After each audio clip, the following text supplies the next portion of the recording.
கடலூர் மாவட்டம் விருத்தாச்சலம் அருகே காரில் கடத்தி கொண்டு வரப்பட்ட 390 கிலோ குட்கா போதைப் பொருட்கள் பறிமுதல் செய்யப்பட்டன.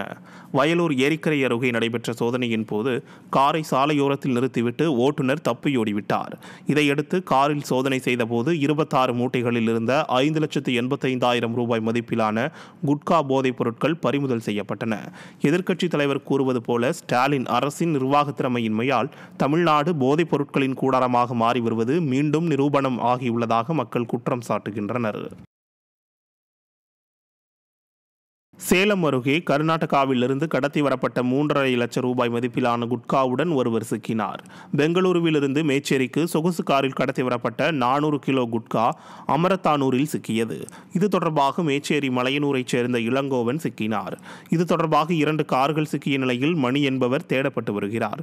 ஸ்டாலின் ஆட்சியில் குட்காவின் புகலிடமாக தமிழகம் மாறி வருவதாக பொதுமக்கள் குற்றம் சாட்டுகின்றனர். மயிலாடுதுறை ரயில் நிலையத்தில் அயோத்தியா ராமேஸ்வரம் சாரதா விரைவு ரயிலிலிருந்து 20 கிலோ மதிப்பிலான குட்கா போதைப் பொருட்கள் பறிமுதல் செய்யப்பட்டது. ரயில்வே இருப்பு பாதை காவல்துறையினர் ராமேஸ்வரம் நோக்கி சென்ற எக்ஸ்பிரஸ் ரயிலில் சோதனை நடத்தினர். அப்போது விற்பனைக்காக கடத்தி கொண்டு வரப்பட்ட சுமார் 20 கிலோ மதிப்பிலான குட்கா உள்ளிட்ட போதைப் பொருட்கள் பறிமுதல் செய்யப்பட்டது. சர்வதேச அளவில் போதைப் பொருட்களின் கேந்திரமாக தமிழகத்தை மாற்றியதே ஸ்டாலின் அரசின் சாதனை என பொதுமக்கள் வேதனை தெரிவித்துள்ளனர்.